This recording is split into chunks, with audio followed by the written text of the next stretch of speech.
Hey there, fellow marketers. Professor Wolters here, and today we're going to talk about not our successes, we're going to talk about our failures. And we're going to look at one of the common reasons why marketers actually fail. Like, things don't always work out. We don't always increase our sales. We don't always get to be reached out and get in contact with our customers. We do mess up sometimes. And that's what I want to talk about today, are just a few of the more common reasons why marketers fail. And as a marketer, I have to start off with talking about not doing enough research, okay? Not understanding enough about what clients' wants are, their needs are, not having enough product offerings that meet those things. Okay, that's why it's important to do the market research, to figure out what are all the things people need in this kind of product, in this service, so therefore we can make something that they really want. Okay, because you may think, oh yes, everyone likes hot dogs, it's great. But if you don't do the research and find out that people want ketchup and mustard and relish with those hot dogs, of course you're going to fail, because there's the extra stuff out there. So one reason we fail, we don't do enough research. Second thing, we underestimate our competition and what they may be able to do. Now we can think, oh, I'll make a product that our competition can never match. Well, I'll tell you right now, any product you make, your competition can make a copycat like that, okay? So make sure you realize that and understand what your competition can do, what they will do, and you can adjust to those things, okay? So don't underestimate the competition, because they can wipe you out. Ask anybody in the tablet industry in the early 2010s when the iPad just wiped everybody out because they were just so much better, okay? Next reason why marketers fail is a lot of times they don't keep up with social changes, cultural changes, political changes. Life changes out there. And if you're doing your commercials with bell bottoms and stuff like that, it's not the 70s anymore. If you're talking about, hey, let's get Robert Pattinson and the Twilight crew, that stuff hasn't been cool for like 10 years. You know, you have to think about these things. You got to keep up. Who's the new cool actor? Who's the new popular director?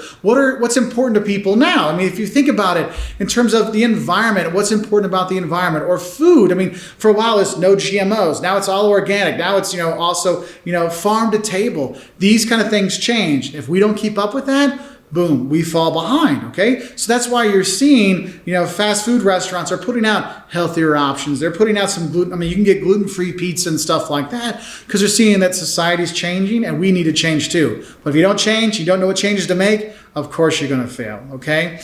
Also, going back to our competition, another thing you might want to say is not the problem I said was underestimating them, but also is not keeping up with the competition. Remember, if you're an older folk like myself, you remember Nokia just controlled the entire mobile phone industry? I remember 10 years ago, something like that, when I was teaching, and I'd ask, what phone does everyone have? And 90% of the class would say, Nokia! And now I ask students, who has a Nokia? Nobody.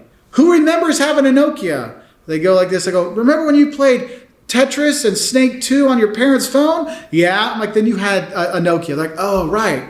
And what Nokia did is they didn't keep up with their competition. Think about it. The iPhones came out, and the Galaxies came out, and it took them, 5 years to come up with their Lumia, their smartphone? Man, you didn't keep up with your competition. You're going to get blown away. And it works in restaurants, fast food restaurants.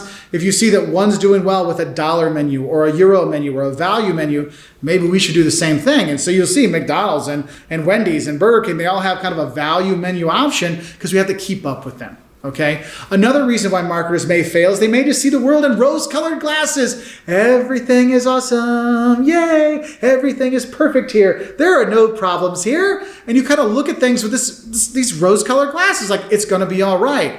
If you go back to the old new Coke debacle, okay, they looked at it. Well, of course people will be excited about a new Coke. Why wouldn't they be? And it was a complete disaster because they were looking at it like everyone will be happy about this. When in reality, it maybe isn't that way. So don't be like everything is positive. Make sure you're being very objective with what you're doing and say what could go right and what could go wrong, okay? And prepare for those kind of things.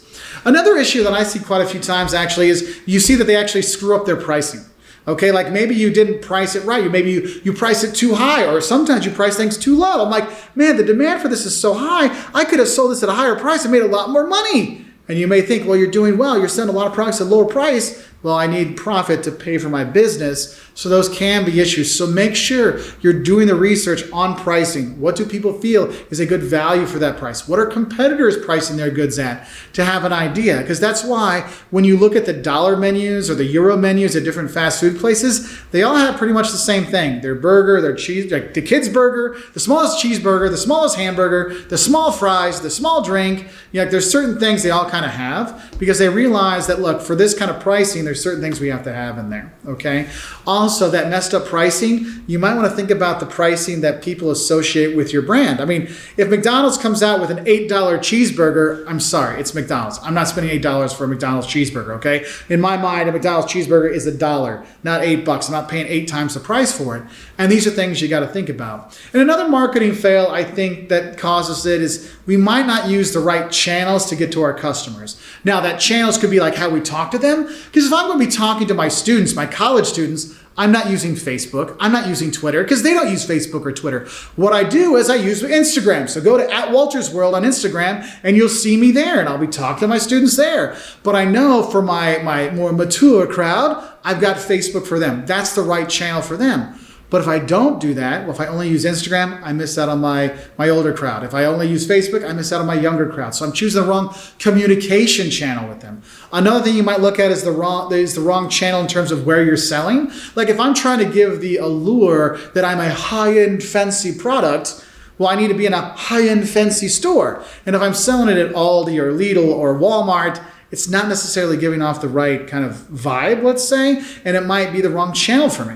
And that's the thing, is finding the right channel for your products and your services can be pretty tough. And that's why you got to do the research. When people are buying products like this, what do they think of? Where do they go? So if I want to have a new high-end phone, I want to make sure I have it at AT&T or Best Buy where the fancier phones are sold, not at Walmart or off the shelf, at a convenience store kind of thing, because those are kind of seen as the cheaper phones. All right. So I hope this helps you know some of the kind of basic ideas that I see and others see in terms of why marketers fail. There's tons of reasons why marketers fail. There's a lot more than these. If you have some of the ways they fail, put it in the comment section below so everybody can learn about new ways that marketers fail so we don't make those same mistakes again. Okay. So I hope this helps you know a bit more about marketing fails, but hopefully we can have a lot more successes in the end. So I wish you all a great time. If you do like these marketing videos, hit that subscribe button.